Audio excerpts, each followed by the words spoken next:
Salam alaikum tout le monde, j'espère que vous allez bien. Dites-moi si vous me recevez bien en commentaire, dites-moi si le son est bon de votre côté. Bienvenue dans ce nouveau ADC Live, 680e édition. C'est un plaisir de vous retrouver de nouveau aujourd'hui pour partager avec vous, comme d'habitude, plein d'informations extrêmement intéressantes concernant l'actualité algérienne, notamment l'actualité hydraulique aujourd'hui, qui va être notre thème de prédilection, Inch'Allah, où nous allons parler du développement du secteur de l'hydraulique en Algérie, avec plein d'informations qui concernent toutes et tous, que vous soyez un industriel, futur agriculteur ou futur résident en Algérie. Le secteur de l'eau, la thématique de l'eau concerne tout le monde. Et donc là, il y a effectivement des bonnes nouvelles à vous partager sur des lancements de nouvelles stations de dessalement d'eau de mer en Algérie. Mais avant ça, petite introduction de rigueur pour les personnes qui viennent ici pour la première fois et qui ne connaissent pas la chaîne. Algérie Digital Club est une chaîne qui existe depuis 2023, qui a pour vocation de promouvoir l'Algérie auprès des Algériens et des non-Algériens au travers de ses avancées, de son potentiel, de ses talents, que ce soit au travers de lives comme celui-ci que j'anime quasiment quotidiennement, au travers de vidéos que je produis sur ma chaîne et de la newsletter que j'envoie toutes les semaines. D'ailleurs, pour les personnes qui ne sont pas inscrites à la newsletter, vous pouvez le faire, le lien est disponible dans la bio de ma chaîne. Pour les personnes qui viennent aussi ici pour la première fois et qui ne connaissent pas non plus le principe de ce live, ici on est sur un format web conférence dans lequel je vous partage plein d'informations concernant les thématiques d'investissement, d'entrepreneuriat, d'économie, d'agriculture, d'immobilier, de tourisme, d'import-export, de numérique. Enfin bref, pour faire simple et faire court, une chaîne sérieuse qui s'adresse aux personnes sérieuses qui veulent investir sérieusement en Algérie à la lumière d'informations et d'un travail sérieux. Et puisque nous parlons d'information et de travail sérieux, je rappelle que vous pouvez retrouver toutes les ressources utiles de mes lives sur la plateforme Buy Me a Coffee, plateforme qui, je le rappelle, est utilisée quotidiennement par près de 150 porteurs de projets et investisseurs qui utilisent toutes ces informations que je leur partage pour pouvoir développer, construire leurs projets en Algérie de manière éclairée et de manière sérieuse. Donc n'hésitez pas, s'il y a des personnes dans le live ou dans votre entourage qui veulent investir et entreprendre en Algérie de manière concrète et sérieuse, n'hésitez pas à les inviter dans le live. Encore une fois, on est dans le mois du partage. Alors, on partage, on tapote, on invite ses potes en cliquant sur la double flèche en bas à droite ou la flèche simple, si vous n'avez que cette flèche, et envoyez le cœur du jour en haut à gauche. Salam alaikum Naj, bienvenue à toi, bienvenue chez toi. J'espère que tu vas bien, frangin. C'est un plaisir de te retrouver parmi nous et de vous retrouver toutes et tous. Deux informations avant de démarrer notre sujet d'aujourd'hui qui ont leur importance. La première, pour toute personne qui souhaite investir et entreprendre en Algérie, je rappelle que prochainement, vous allez avoir la première édition du salon 100% dédié à l'investissement et l'entrepreneuriat en Algérie, qui est le salon Investir en Algérie, dans lequel vous allez pouvoir découvrir des dizaines d'exposants, participer à des conférences, faire du réseautage dans un cadre intéressant et unique. Et ça vous permettra aussi de pouvoir donc participer au business game. Alors je rappelle ce que c'est pour les personnes qui ne le savent pas.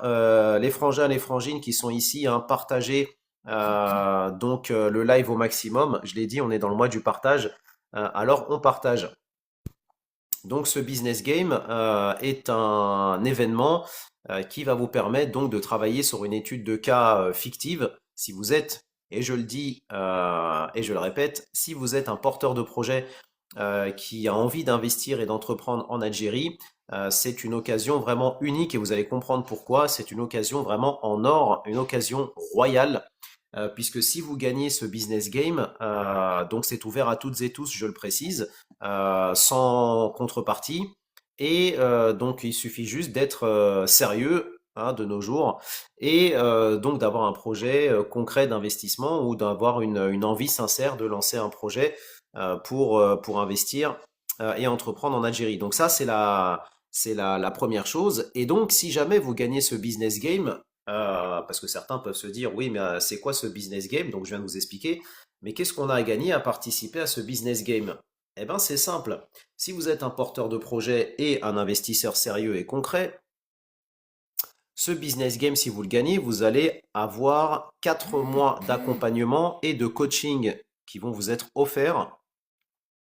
Et donc ces 4 mois vont vous être de coaching vont vous être dispensés donc vont être dispensés par notre partenaire et co-organisateur du salon Passerelle 2MC, qui est donc une association qui a déjà accompagné plus de 1400 porteurs de projets avec donc les mentors qui l'accompagnent et qui est certifié en plus de ça Calliope. Donc Calliope est une certification française qui est attribuée aux organismes de formation et organismes, on va dire, qui sont connus pour la qualité de leur formation. Donc c'est quelque chose de très sérieux et donc voilà, pourquoi je dis que c'est une occasion en or. Bah, vous êtes un porteur de projet, vous manquez d'accompagnement, vous manquez de structure, bah, participez au business game, vous le gagnez, vous avez des mentors qui vont vous accompagner pendant 4 mois pour vous aider à structurer votre projet. Et tout ça sans aucune contrepartie, à condition d'être sérieux. Voilà, c'est pour ça que je dis que c'est une occasion en or. Donc les personnes qui sont intéressées pour participer à ce business game, vous avez le lien qui est disponible dans la bio de la chaîne Salon Investir en Algérie. Vous cliquez sur ce lien, vous allez avoir une fenêtre qui va s'ouvrir et là, vous cliquez sur le lien qui vous ramènera sur l'article qui vous expliquera justement qu'est-ce que c'est que ce business game. Et tout en bas, vous allez avoir un bouton qui vous ramènera sur le formulaire pour pouvoir pitcher votre projet. Et donc, si vous réussissez ce pitch, eh ben, vous serez présélectionné pour le jour J participer au business game.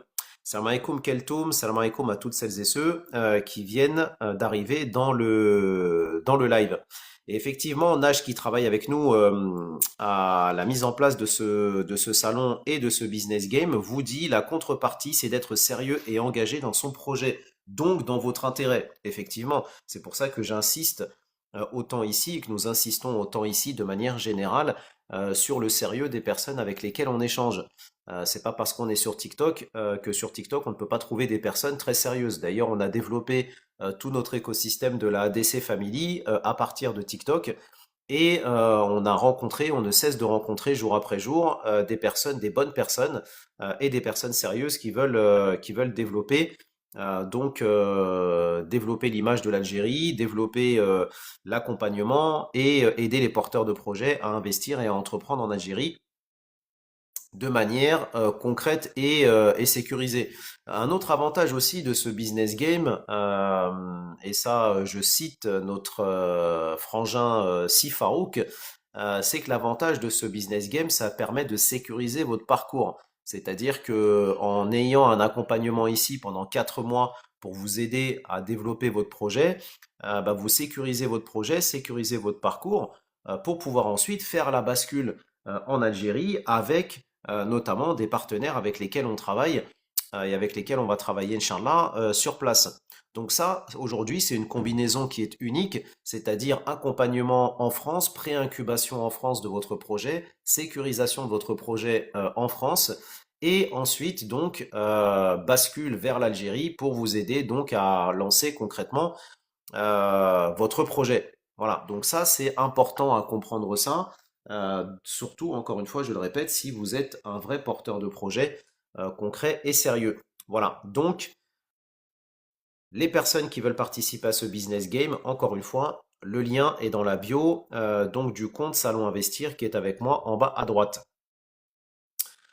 Et donc les personnes qui veulent avoir plus d'informations sur le salon, qui veulent participer en tant que visiteur ou en tant qu'exposant, vous avez toutes les informations qui sont disponibles sur le site officiel du salon, donc investirenalgérie.com.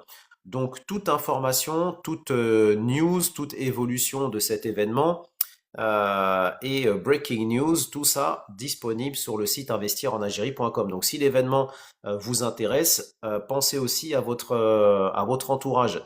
Parce que peut-être que vous n'avez pas de projet à lancer en Algérie, mais c'est pas dit que dans votre entourage, il n'y ait pas des gens qui vous martèlent matin, midi et soir en vous disant, mais l'Algérie, il faut investir en Algérie, il y a plein de choses à faire, etc., etc.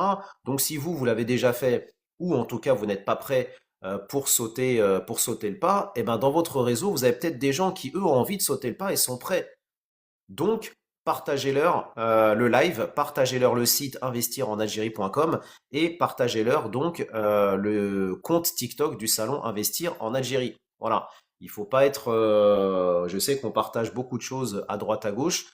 On fait tourner le téléphone arabe matin, midi et soir, des fois pour des choses qui sont complètement inutiles. Donc là, on a une initiative qui a pour but d'aider la communauté algérienne à être utile pour son pays. Donc il faut partager au maximum. Et là, il faut faire chauffer le téléphone arabe, hein, il faut faire chauffer les Viber, il faut faire chauffer les TikTok, les WhatsApp, les Telegram, etc., etc. Partagez à vos amis, vos familles, vos proches, votre imam, vos bouchers, etc., etc. Donc, salam alaikum à toutes celles et ceux qui viennent d'arriver. N'hésitez pas à vous manifester en commentaire. Donc, comme ça nous permettra de découvrir de nouvelles personnes. Et c'est toujours plaisant aussi d'élargir son cercle de contacts. Alors aujourd'hui, de quoi on va parler pour rentrer dans le vif du sujet d'aujourd'hui? On va parler du secteur de l'hydraulique. Alors certains vont me dire, je vous vois déjà venir, ouais mais le secteur de l'hydraulique, en quoi ça me concerne? Moi, je préfère aller sur un live où on va nous parler des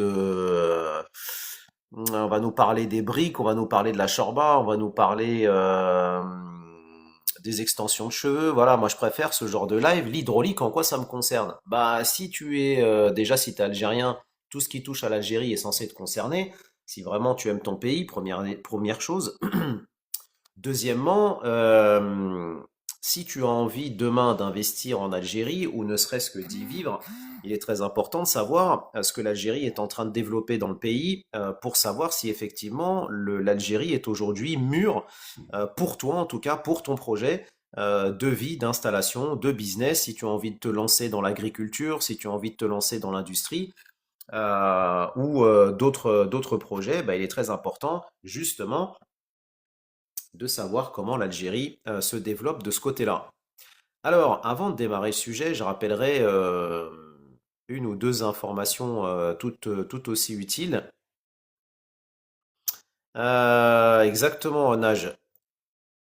Je rappelle que l'Algérie aujourd'hui, c'est 19 stations de dessalement d'eau de mer opérationnelles, ce qui fait de l'Algérie aujourd'hui le deuxième pays arabe avec les capacités de dessalement d'eau de mer les plus importantes derrière l'Arabie Saoudite.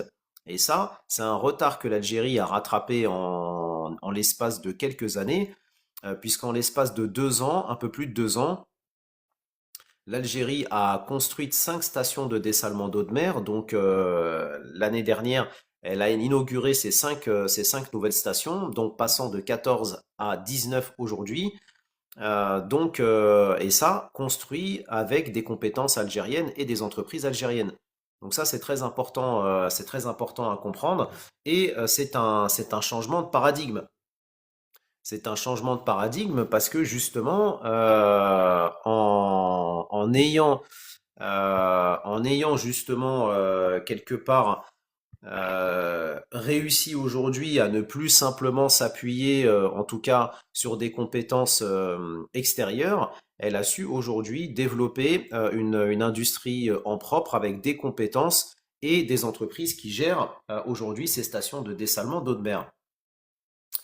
Dans le cadre donc de la mise en œuvre des directives du président de la République visant à renforcer la sécurité hydrique nationale et à garantir un approvisionnement régulier en eau potable, le ministre d'État, ministre des Hydrocarbures et des Mines, M. Arcab, a présidé donc il y a quelques jours, au siège de la direction générale du groupe Sonatrach, la cérémonie de signature des contrats de construction de 3 nouvelles stations de dessalement d'eau de mer qui vont donc être situées, une à Tlemcen, une à Chlef et l'autre à Mostaganem.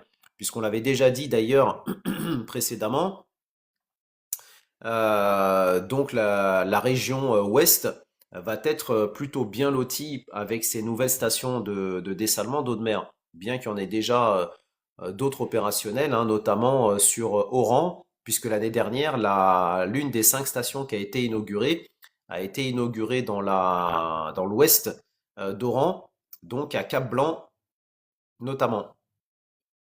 Selon donc un communiqué du ministère, un protocole d'accord a également été signé entre la Société algérienne de dessalement d'eau de mer, et je rappelle, c'est toujours un plaisir de rappeler comment cette société de dessalement d'eau de mer en Algérie a décidé de s'appeler ADC, ça s'invente pas, Algériane Désalinisation Compagnie. Merci Sonatrach, je vous remercie pour ce petit big up, filiale de la Sonatrach et de la Société algérienne des eaux.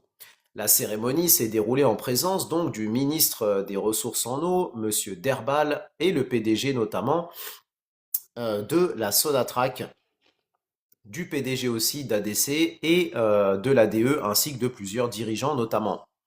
Alors, ces projets structurants s'inscrivent dans le cadre du premier volet du deuxième programme national complémentaire, lancé par le président de la République et prévoit la construction de 6 grandes stations de dessalement, chacune ayant une capacité de 300 000 mètres cubes par jour, ce qui devrait permettre à l'Algérie de porter sa capacité de production d'eau dessalée à 5,6 millions de mètres cubes par jour à l'horizon 2030. Alors certains vont vous dire, oui, mais en Algérie, il y a encore des coupures d'eau, de quoi tu nous parles, etc., etc. Oui, mais justement, s'il y a encore des coupures d'eau, c'est important de savoir qu'est-ce que fait l'Algérie pour résoudre ce problème. Parce que se plaindre, c'est bien, mais si on ne met pas en place les dispositifs nécessaires pour pouvoir justement assurer un approvisionnement en eau suffisant, eh ben finalement, dans 100 ans, on sera encore là à se plaindre. Et donc ce live a justement pour objectif de vous dire, oui, aujourd'hui, c'est vrai, il y a encore des problématiques de coupure d'eau ici et là, mais ces lives ont justement pour objectif de vous dire, aujourd'hui, la photo, c'est ça, mais demain, ça sera tout autre chose. Comme les gens qui vont vous dire, oui, mais moi je veux investir en Algérie, mais il y a des problèmes de bureaucratie. Oui, aujourd'hui, la photo d'aujourd'hui, il y a des problèmes de bureaucratie encore en Algérie, certes, mais qu'est-ce que fait l'État pour résoudre ces problèmes de bureaucratie? Eh bien ça aussi c'est pareil, on en parle dans notre volet dédié à la numérisation en Algérie, parce que la numérisation c'est le cheval de bataille sur lequel l'Algérie mise tout pour faire en sorte d'éliminer cette bureaucratie et faciliter donc euh, la gestion entre les administrés d'un côté et l'administration de l'autre. Exactement, exactement, Nage. Très très bien. Donc, ces 3 premières stations de dessalement d'eau de mer sur les 5 dont nous allons parler aujourd'hui, en partie, vont être implantées donc une à Marsa Ben Mehdi, à Tlemcen, une autre donc à El Marsa, à Chlef, et donc la troisième va être basée donc à El Khadra, à Mostaganem. Conformément donc au modèle EPC, c'est-à-dire Engineering, Procurement, Construction. Bon là déjà je vais perdre 3 personnes parce que j'ai sorti un acronyme et j'ai parlé en anglais. Déjà, il y en a qui vont être en rupture d'anévrisme. Les travaux donc sont confiés à des entreprises nationales de renom, notamment Cossidertube pour la station de Tlemcen, l'entreprise nationale des grands travaux pétroliers pour la station de Chlef et l'entreprise algérienne de réalisation des projets industriels pour la station de Mostaganem, et cela dans un délai donc n'excédant pas les 22 mois. Et ça, ce délai, il est tout à fait tenable puisque les 5 stations qui ont été inaugurées l'année dernière ont été construites dans ce délai. Donc, ce n'est pas un calendrier comme ça en l'air, c'est du concret puisque l'Algérie l'a fait par ses compétences, par ses moyens, financé, je le rappelle, par son propre argent. Donc, un succès pour l'Algérie. D'ailleurs, ce succès du programme de dessalement d'eau de mer intéresse le leader arabe dans le secteur, notamment l'Arabie Saoudite. C'est pour dire. Et ça, on en reparlera dans un prochain article. Salam alaikum Arabska, bienvenue à toi, bienvenue chez toi. J'espère que tu vas bien. Merci pour le cœur du jour et les partages. On tapote les frangins, on invite ses potes si vous avez envie d'investir, d'entreprendre en Algérie, d'avoir votre place au soleil. Réveillez-vous, arrêtez de dormir, l'Algérie vous attend, vous appelle, mais elle ne vous attend pas. Soit vous vous réveillez, soit vous restez dormir. Ces projets donc contribueront à renforcer la sécurité hydrique durable, à améliorer le service public de l'eau, à créer un nombre significatif d'emplois directs et indirects et à développer les compétences nationales dans le domaine du dessalement, en cohérence donc avec la vision nationale pour un développement durable. Et donc, un autre article intéressant justement qui parle de ce programme, de ces trois nouvelles stations qui vont donc être lancées, qui ont déjà été lancées pour certaines d'entre elles en Algérie. Face au stress hydrique persistant, Alger accélère sa stratégie de sécurité hydrique. Un nouvel investissement de 1 milliard américain posé sur la table par l'Algérie sur ses fonds propres, s'il vous plaît messieurs dames, est consenti par la construction pour la construction de stations de dessalement dans le nord-ouest avec un objectif majeur, préserver notamment le secteur agricole. C'est ce que je disais tout à l'heure. Si vous avez envie d'investir en Algérie, il est très important de savoir, notamment dans le domaine de l'agriculture ou de l'industrie, si en vous lançant dans l'agriculture, vous allez avoir suffisamment d'eau. Si l'Algérie fait ce qu'il faut pour vous approvisionner suffisamment en eau. Donc tous ces lives, en fait, vous ne pouvez pas les comprendre.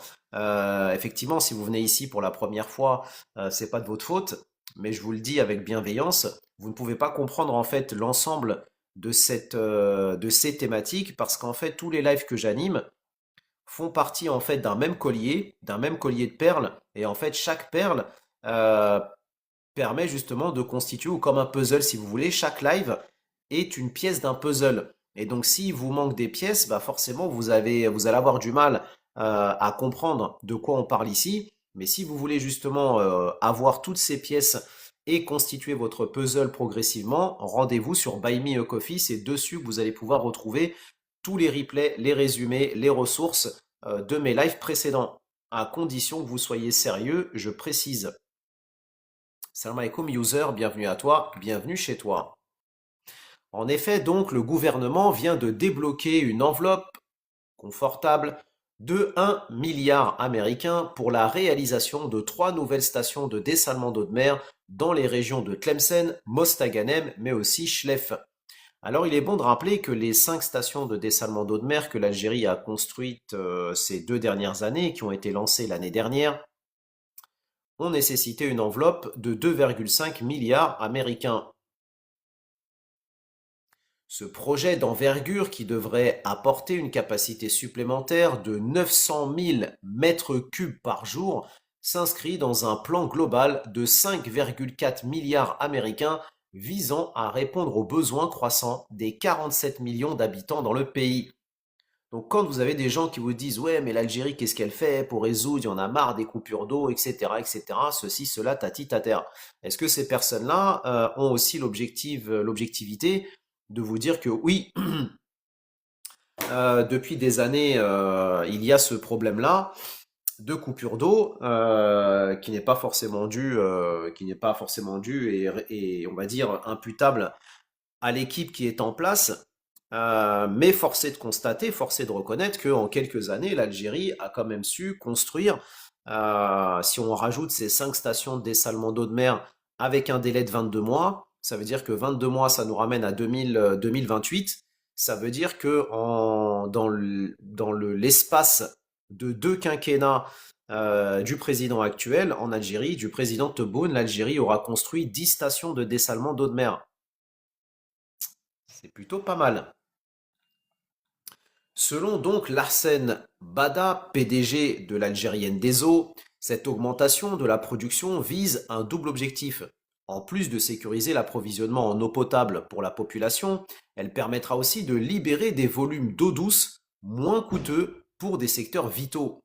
Et oui, parce qu'au lieu de consommer de l'eau douce ou de l'eau potable dans les nappes phréatiques ou autres, pour l'industrie par exemple, pour d'autres usages, on va dire, eh ben, l'Algérie va puiser dans l'eau de mer pour pouvoir donc utiliser cette eau dans des secteurs, on va dire, qui sont pas, qui nécessitent pas de l'eau douce et conserver cette eau douce pour de l'agriculture, pour justement alimenter les populations, etc., etc. Il y a beaucoup de pays d'ailleurs dans la Méditerranée qui ont des programmes de dessalement d'eau de mer. On a parlé Méditerranée au Moyen-Orient, on a parlé de l'Arabie Saoudite. Vous avez d'autres pays aussi au Moyen-Orient qui ont des stations de dessalement d'eau de mer. Mais vous avez aussi d'autres pays en Méditerranée qui s'intéressent à cette stratégie, en tout cas à ces dispositifs, notamment, si je ne me trompe pas, comme l'Espagne par exemple. L'objectif donc est de soutenir des secteurs stratégiques comme l'agriculture afin de garantir la sécurité alimentaire du pays, a-t-il précisé dans cet entretien. Le nord-ouest algérien, donc, véritable grenier à blé et zone de production majeure d'olives et de fruits, est durement touché par le recul de la pluviométrie depuis 2 décennies. C'est pour ça d'ailleurs que les pluies qui ont touché l'ouest de l'Algérie, bien que dans certains cas il y ait pu avoir des inondations, mais ça a été vécu comme une bénédiction, notamment par les fellahs. Parce que du coup, ça a permis de remplir les barrages, de verdir les plaines et donc de pouvoir permettre aux agriculteurs d'avoir des terres plus fertiles. Bonne question, user. Je ne sais pas. Je ne sais pas. Le secteur, pour rappel, de l'agriculture en Algérie représente environ 15% du PIB algérien, estimé à 285 milliards américains. Ça, c'est le PIB algérien. Alors que les revenus pétroliers et gaziers subissent les fluctuations du marché et une hausse de la consommation intérieure, bon, l'article a été rédigé avant ce qui se passe actuellement au Moyen-Orient et donc quelque part, d'un point de vue pétrolier en tout cas, est une aubaine pour l'Algérie aujourd'hui. Alger cherche à diversifier ses ressources. Outre l'agriculture, le pays mise sur le tourisme, l'industrie et les mines, tout en limitant drastiquement ses importations pour protéger ses réserves de change. D'ici 2030, l'Algérie franchira un cap historique en couvrant 60% de ses besoins en eau potable grâce au dessalement d'eau de mer. 60% de ses besoins en eau potable vont être couverts d'ici 2030 par les stations de dessalement d'eau de mer, contre 42% aujourd'hui, s'appuyant ainsi sur un parc industriel déjà robuste de 19 stations de dessalement d'eau de mer déjà opérationnelles qui produisent actuellement en Algérie 3,5 millions de mètres cubes par jour. Cette montée en puissance technologique ne vise pas seulement les robinets des citoyens, elle sanctuarisera un gisement annuel de 4 milliards de mètres cubes d'eau douce exclusivement dédié à l'irrigation, faisant de la sécurité hydrique le moteur de la souveraineté alimentaire durable. C'est pour ça que je vous dis que tous ces sujets que nous évoquons ici sont tous interconnectés entre eux. Si on parle, on ne peut pas ne pas parler d'agriculture si on ne parle pas de disponibilité de l'eau.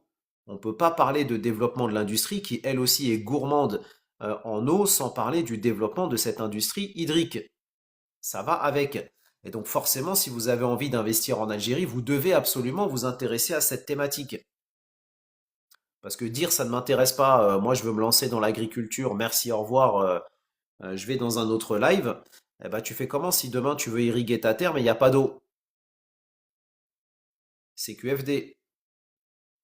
La construction donc de ces infrastructures est confiée à des géants publics, notamment des filiales de Sonatrach et le groupe de génie civil Cosider. Ces usines seront donc alimentées en électricité par Sonelgaz au tarif du marché. L'enjeu pour l'Algérie est donc de taille. Je le rappelle, l'Algérie possède aujourd'hui 44 millions d'hectares de terres arables. Ça veut dire de terres cultivables. 44 millions. Et l'Algérie aujourd'hui, il faut le rappeler, produit presque 80% des fruits, légumes, des denrées dont elle a besoin et dont elle consomme. 80%. Avec seulement aujourd'hui 8,6 millions de terres qui sont aujourd'hui exploitées. Donc imaginez, ne serait-ce que d'augmenter par deux ce nombre de terres qui aujourd'hui sont on va dire, cultivée, l'autosuffisance est quasiment assurée. Puisqu'aujourd'hui, avec 8,6 millions, on est à près de 80% autosuffisant en fruits, légumes, céréales, légumineuses, etc., etc. Imaginez donc demain si on double cette production. Alors imaginez si demain l'Algérie, avec ses stations de dessalement d'eau de mer, arrive à exploiter 44 millions d'hectares de terre. Ça sera autre chose d'un point de vue exportation et augmentation du business entre l'Algérie et les pays étrangers. En sécurisant donc l'accès à l'eau, le pays espère réduire sa dépendance aux importations de céréales, lui qui figure parmi les plus gros acheteurs mondiaux de blé, malgré des récoltes encourageantes de 4,1 millions de tonnes pour la saison 2024-2025. Pour l'Arsène Bada, donc, ce milliard de dollars n'est pas qu'une simple dépense, mais un investissement vital pour la stabilité nationale, la stabilité nationale à long terme. Tout est lié, les frangins et les frangines. Tout est lié. Exactement, Azerty, exactement. Mais l'Algérie aujourd'hui embauche le secteur agricole, si je ne me trompe pas sur les chiffres, embauche plus de 2 millions de personnes. Donc effectivement, ça veut dire que demain, si on augmente la superficie de ces terres cultivées, eh ben, il va falloir effectivement augmenter, donc multiplier. Si tu multiplies par deux les terres cultivées, il faudra multiplier par deux aussi le nombre d'ouvriers. Effectivement, effectivement. Mais l'Algérie avait indiqué d'ailleurs, lorsqu'à un moment donné, on avait mis en avant l'Algérie en disant oui, mais l'Algérie refoule les gens aux frontières, notamment les ressortissants des pays du Sahel, etc., etc. L'Algérie avait répondu en fait en disant que l'Algérie refoule les gens qui n'ont pas de titre de séjour entre guillemets, comme ça se fait d'ailleurs dans tous les pays. Ceci dit au passage, en tout cas tous les pays souverains. Euh, mais par contre, qu'elle était tout à fait prête à accueillir des ressortissants étrangers qui sont en règle donc avec l'administration. Et notamment, il a été question justement de ces fameux ouvriers subsahariens en disant que l'Algérie cherche à développer son agriculture et qu'effectivement, à un moment donné, s'il n'y a pas suffisamment, on va dire, au vu des capacités algériennes de compétences ou de personnel disponible sur le territoire national, bah, il pourrait s'agir effectivement de faire des partenariats avec des pays limitrophes pour pouvoir donc accueillir des populations qui viendraient, on va dire, développer l'agriculture. Comme ça se fait d'ailleurs dans des pays en Méditerranée, hein, comme en Espagne, comme en Italie, etc., etc. Voilà. Donc, et c'est pour ça aussi, d'ailleurs, je rebondis sur ce que vient de dire Azerty, c'est pour ça que l'Algérie, d'ailleurs, a ouvert il y a un mois 280 000 places de formation pour les jeunes, les moins jeunes et les détenus en Algérie, justement pour les former dans les secteurs d'avenir, que ce soit l'industrie, l'agriculture et les nouvelles technologies, justement parce qu'elle sait, l'Algérie, que dans la stratégie qu'elle a aujourd'hui, elle va avoir besoin d'immenses besoins en ressources humaines. Salam alaikum Mohamed, bienvenue à toi, bienvenue chez toi. Salam alaikum Kiki, merci de t'être abonné à la chaîne. N'hésitez pas s'il y a des personnes qui s'intéressent à ces thématiques et qui veulent investir au pays, avoir leur place au soleil et justement profiter de tout ce développement qui est actuellement en cours dans tous les secteurs d'activité en Algérie. Et justement, on l'a dit, parmi les villes ou les wilayas qui vont accueillir donc ces trois nouvelles stations de dessalement d'eau de mer sur les cinq dont nous allons parler aujourd'hui, Inch'Allah, vous avez donc la wilaya de Chlef, comme on l'a dit. Et, encore une fois, on ne parle jamais sans esprit. Les travaux de réalisation de l'usine de dessalement d'eau de mer de la commune d'El Marsa, au nord-ouest de la wilaya de Chlef, ont été lancés il y a quelques semaines sous la supervision du PDG de la Sonatrach, en présence du PDG de l'entreprise algérienne de dessalement d'eau de mer. l'Algérian Desalinisation Company, ADC. À cette occasion, le PDG donc du groupe Sonatrach a affirmé que ce projet s'inscrit dans le cadre du programme complémentaire approuvé par le président de la République en octobre dernier, portant réalisation de 3 grandes stations de dessalement d'eau de mer dans les wilayas de Tlemcen, Mostaganem et Chlef, avec une capacité de production quotidienne chacune, je le rappelle, de 300 000 mètres cubes. Les délais de réalisation du projet ont été fixés à 22 mois pour la réalisation de la première phase, laquelle permettra donc la production de 150 000 mètres cubes par jour, a-t-il précisé, notant que les travaux se poursuivront progressivement afin d'atteindre une capacité de production quotidienne de 300 000 mètres cubes. Alors, on a Azerty qui nous dit pour le moment, il n'y a pas beaucoup de retours des gens qui sont installés au bled. Alors toi, tu en as pas forcément, mais en tout cas, moi qui travaille sur ces thématiques depuis 2023, je peux t'assurer que les gens avec lesquels je suis en contact, la majorité de celles et ceux qui sont actuellement en train d'investir en Algérie, qui ont déjà investi au pays, n'ont qu'un seul regret, ce n'est pas d'avoir investi en Algérie, mais c'est de ne pas l'avoir fait avant. Un bon entendeur. Il a ajouté donc que la réalisation de ce projet sera assurée par une main-d'œuvre à 100% donc algérienne et contribuera à la création de postes d'emploi directs mais aussi indirects, soulignant l'engagement de discussion avec les autorités locales sur la possibilité de lancer un projet de formation d'une main-d'œuvre qualifiée dans le domaine du dessalement d'eau de mer et de la maintenance, ce qui contribuera à la relance économique de la région. Mohamed pose la question, je suis de Ain Temouchen, c'est concerné. Oui, Mohamed, c'est déjà le cas. Parce que à Ain Temouchen, donc à l'ouest de la wilaya d'Oran, tu as déjà la station Cap Blanc qui a été inaugurée l'année dernière. Tu peux d'ailleurs, et je t'invite d'ailleurs, à aller sur YouTube, à taper dessalement d'eau de mer Algérie Euronews, et tu vas tomber sur une vidéo qu'a réalisée cette chaîne européenne dans le cadre du magazine donc Algeria Tomorrow, et tu vas voir en fait ils ont filmé la station de Cap Blanc qui est à côté de chez toi, et tu verras la superficie, c'est impressionnant, et qui est opérationnelle actuellement, bien qu'elle ait connu ces derniers temps elle a eu un défaut technique qui a dû ralentir voire stopper la production. Mais tu as eu tout de suite 3 ministres qui se sont rendus sur les lieux pour donner un coup de fouet à la relance de la station. C'est quand même des machineries extrêmement complexes. Et encore une fois, c'est des structures qui ont été construites par les autorités algériennes. Solo, on n'a pas ton temps avec tes 0 abonnés dehors. Donc, euh,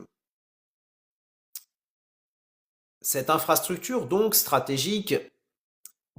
Alors non, je poursuis. Donc, ce projet de station de dessalement d'eau de mer à Chlef va s'étendre sur une superficie de 12 hectares, vise à assurer un approvisionnement durable et sécurisé en eau potable, à renforcer la capacité du pays à faire face au changement climatique et à réduire la dépendance aux ressources hydriques conventionnelles, lesquelles seront donc orientées notamment vers le soutien à l'agriculture, selon les explications fournies sur site. Parce que c'est ça l'enjeu aujourd'hui, c'est bien évidemment, comme on l'a dit, de permettre à la population d'être alimentée en eau potable, bien évidemment, mais c'est surtout avec ces stations d'assurer le développement de l'agriculture et derrière d'assurer la souveraineté alimentaire de l'Algérie. Cette infrastructure stratégique destinée à couvrir les besoins de près de 3 millions d'habitants dans les wilayas de Chlef, Médéa, Tissemsit et Ain Defra devrait porter les capacités nationales de production d'eau de mer dessalée à 5,6 millions de mètres cubes par jour à l'horizon 2030, tout en générant plus de plus de 1500 emplois directs et indirects. Donc non seulement c'est bon pour l'agriculture, c'est bon pour l'industrie, c'est bon pour la population et en plus ça crée de l'emploi. Donc il n'y a que des bénéfices finalement dans ce projet de dessalement d'eau de mer, bien qu'il y a des enjeux derrière, notamment l'utilisation de la saumure, c'est-à-dire le sel qui est récupéré dans le cadre de ces opérations de dessalement. Et il y a aussi bien évidemment un enjeu lié à la consommation d'énergie.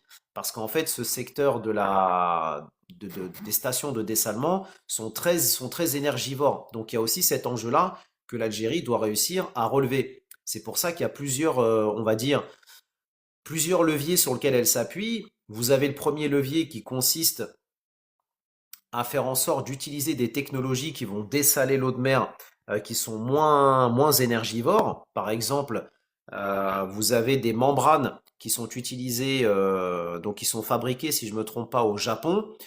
Donc ces membranes qui sont fabriquées au Japon, je crois sous licence américaine. Enfin, il y a il y a il y a quelque chose par rapport à ça. J'en avais parlé déjà dans un live précédent. Enfin bref, des membranes qui sont utilisées, qui sont achetées à l'étranger, notamment au Japon, et ces membranes qui sont donc connues pour filtrer, avoir une capacité de filtrage de l'eau et qui permettent de moins consommer d'énergie.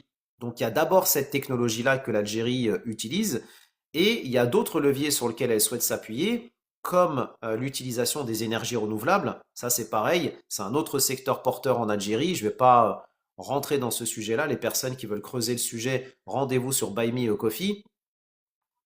Donc, il y a l'utilisation des énergies renouvelables pour moins utiliser de gaz et de pétrole, donc d'électricité.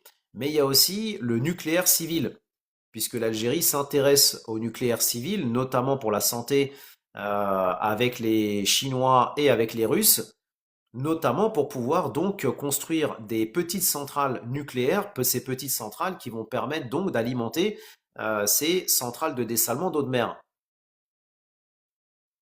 Je referme la parenthèse. À noter donc que la wilaya de Chlef dispose déjà d'une station de dessalement d'eau de mer dans la commune de Tennès, d'une capacité de 200 000 mètres cubes par jour et qui alimente aujourd'hui 27 communes, ainsi que d'une station monobloc, donc à Beni Hawa, de 5 000 mètres cubes par jour et d'une autre installation similaire en cours de finalisation à Oued Goussine. Donc, Inch'Allah, on l'espère que dans les années à venir, les coupures d'eau, le manque d'eau, soient de l'histoire ancienne en Algérie, Inch'Allah. En tout cas, ce que l'on fait aujourd'hui en Algérie participe à construire l'avenir et participe à ancrer l'Algérie dans l'histoire. Salam alaikum, Raza, bienvenue à toi, bienvenue chez toi. Donc si vous aussi vous avez envie d'être partie prenante et de construire l'Algérie, manifestez-vous en commentaire, ne restez pas sur le bord de la route. Il y a beaucoup d'opportunités actuellement en cours en Algérie et ce sont les précurseurs, ce sont ceux qui s'y prendront à l'avance et qui prendront les meilleures places, qui auront les meilleures opportunités et non pas celles et ceux qui vont arriver en Algérie une fois que tout sera fait. Parce que des fois, et je l'ai déjà dit à plusieurs reprises, des fois on entend des Algériens nous dire, moi j'irai investir en Algérie quand l'Algérie sera développée. Excuse-moi de te dire ça, mais c'est qu'il y a quelque chose que tu n'as pas compris. Puisque celles et ceux, c'est ça que veut dire le terme pionnier. Celles et ceux qui sont les pionniers, ce sont ceux qui justement vont bénéficier des meilleures opportunités. C'est pas ceux qui arriveront à la fin. Une fois que tout est construit, qu'est-ce que tu vas construire? Une fois que tout le monde aura pris les places dans tous les secteurs, qu'est-ce qui va te rester comme miette? Soyez stratégique. Donc, ça, c'est les trois stations de dessalement d'eau de mer qui rentrent justement dans notre thématique du jour, c'est-à-dire du nord jusqu'au Sahara. L'Algérie lance la construction de 5 stations de dessalement d'eau de mer. Donc, on l'a vu, Chlef, Mostaganem, comme on l'a dit tout à l'heure, donc et Tlemcen, qui sont donc les trois communes du nord. Partons maintenant en direction de l'extrême sud du pays, parce que oui, effectivement, dans l'extrême sud du pays, bien qu'il n'y ait pas d'accès à la mer, l'Algérie veut dessaler l'eau dont elle a à sa disposition dans l'extrême sud. Alors, est-ce qu'il y a des petits malins qui sont capables de me dire, mais dans ce cas-là, où est-ce que l'Algérie va puiser cette eau? Où va-t-elle puiser cette eau salée dans le sud du pays, puisqu'il n'y a pas d'accès à la mer? Alors, on va voir si on a des petits futés dans le live. Je vous écoute. Dites-moi en commentaire où est-ce que l'Algérie va puiser cette eau. Tic tac, tic tac, tic tac, tic tac. Qui va tirer le premier? Une fois, deux fois, trois fois, personne, personne, personne. Ah, vous êtes des mauvais élèves.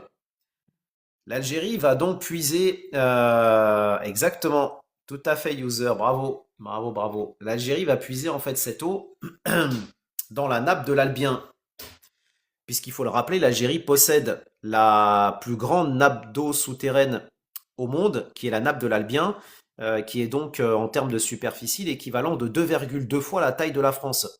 Donc l'Algérie, dans son sous-sol, elle a de l'eau.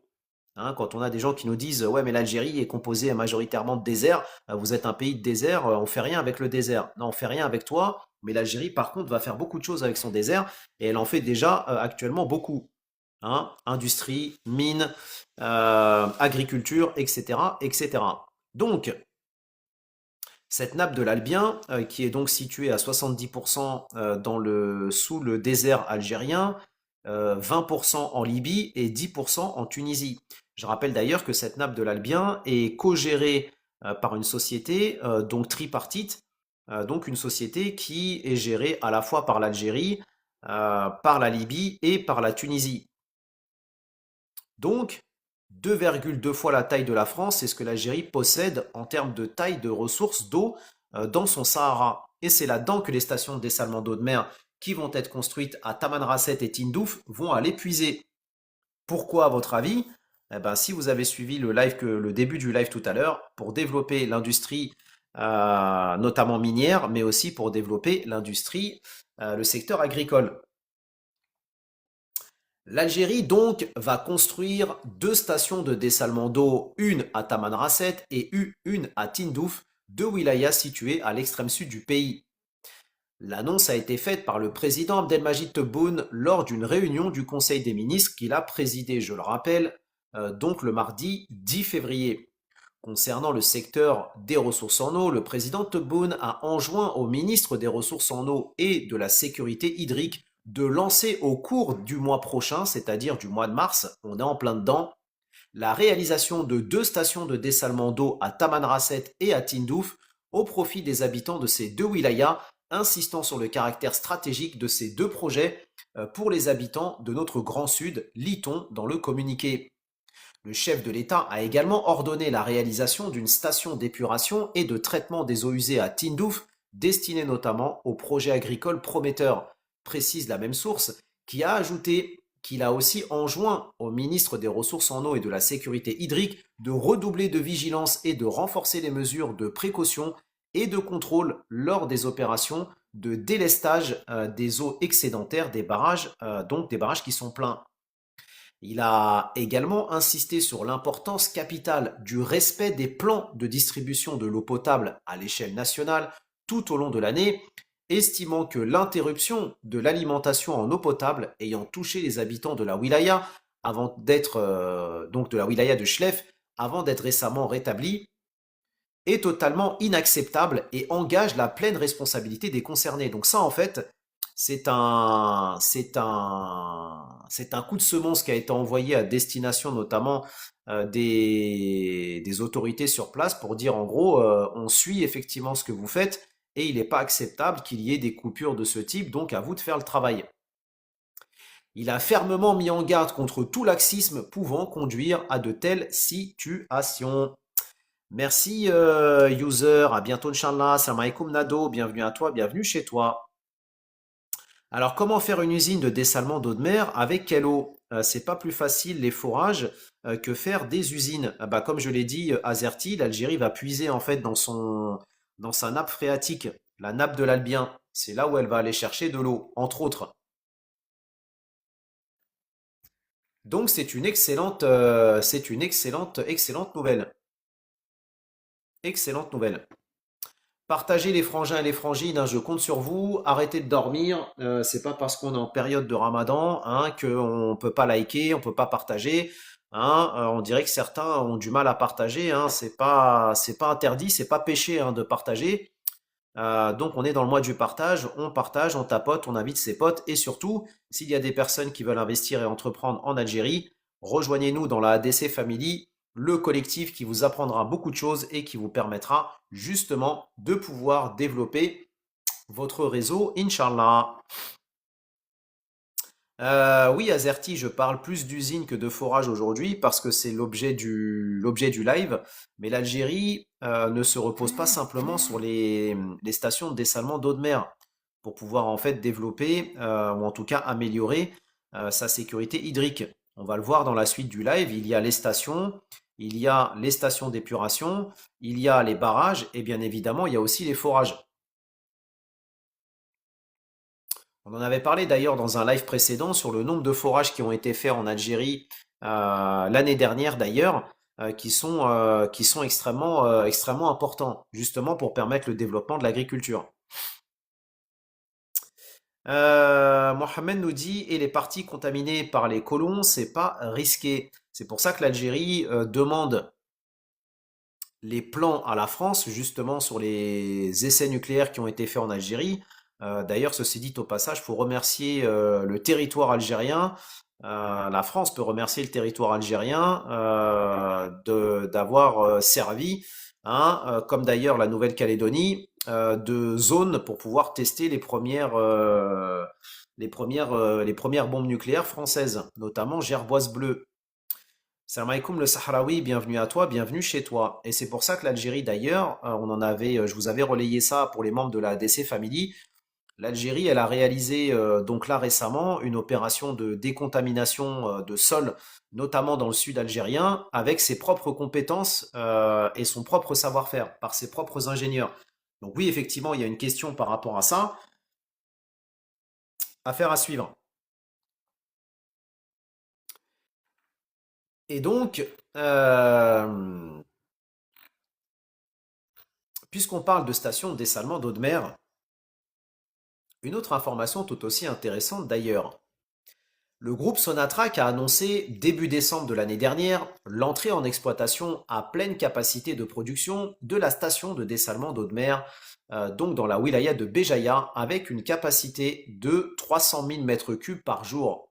Cette étape intervient après l'achèvement de l'ensemble des protocoles techniques établis depuis la mise en service initiale de la station en juin 2025. Alors ce qu'il faut rappeler, c'est que lorsqu'une station est inaugurée, vous avez en fait globalement deux phases, si on peut dire. Vous avez la première phase qui permet la mise en service de la station avec globalement 50% en fait de sa capacité pour pouvoir roder en fait si vous voulez la station, et quelques mois après, quelques semaines après, vous avez donc la phase numéro 2 pour l'entrée en service à pleine puissance. C'est ce qui s'est passé notamment avec cette station donc justement de Béjaïa.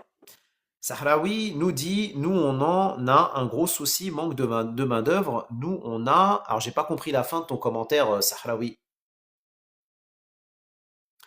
Donc les opérations de montée progressive en puissance ont été menées avec rigueur et précision, conformément aux normes internationales en vigueur dans ce domaine, notamment celles relatives à la sécurité et à l'efficacité des équipements. Le communiqué rappelle que la station de dessalement d'eau de mer de Béjaïa, donc située à Toudja, réalisée par l'entreprise nationale des canalisations, filiale de Sonatrach, fait partie des 5 stations donc, qui ont été inscrites dans le premier programme national complémentaire lancé en 2022. Et donc ça a été lancé en 2022 et en 2025, l'Algérie donc a inauguré ces 5 stations de dessalement d'eau de mer. Et donc les 5 stations dont nous parlons aujourd'hui, qui vont faire passer l'Algérie de 19 stations, Inch'Allah, à 24 stations de dessalement d'eau de mer opérationnelles, et la deuxième phase du programme national complémentaire donc lancé par l'Algérie. Cette station donc contribuera à la satisfaction des besoins en eau potable de la population donc des wilayas de Béjaïa, mais aussi de Sétif, Bouira et Bordj Boularij. À travers donc cette importante réalisation, Sonatrach, filiale de Algérienne Désalinisation Compagnie, ADC, réaffirme son engagement constant à contribuer efficacement à la durabilité des ressources en eau, marquant sa détermination à poursuivre la mise en œuvre de projets soutenant la sécurité hydrique nationale, dans un contexte de défis climatiques et de conditions environnementales prévalant au niveau régional mais aussi international. D'ailleurs, il faut le rappeler encore une fois, hein, tous ces programmes mis en place par l'Algérie sont réalisés par ses compétences nationales et financés par elle-même. Là où vous avez beaucoup d'autres pays à travers le monde qui ont recours à l'endettement, au financement extérieur pour pouvoir financer ce type de projet, et ben l'Algérie, elle, finance ses projets par elle-même. On en avait déjà parlé dans un précédent live justement concernant notamment la situation financière de l'Algérie, notamment sa dette interne et sa quasi non-dette extérieure. Il faut le rappeler, l'Algérie, hein, depuis plusieurs années consécutives, est le pays le moins endetté d'Afrique. Salam alaikum Jasmine, bienvenue à toi, bienvenue chez toi, j'espère que tu vas bien. N'oubliez pas de liker, partager, commenter les frangins et les frangines, je compte sur vous. Il n'est pas temps de dormir, il est temps de se retrousser les manches. L'Algériane Désalinisation Compagnie, filiale du groupe Sonatrach, a engagé une démarche résolue en faveur de l'amélioration de l'efficacité énergétique de ces stations de dessalement d'eau de mer à travers l'intégration progressive de technologies de pointe visant à réduire significativement la consommation électrique. C'est ce qu'on disait tout à l'heure.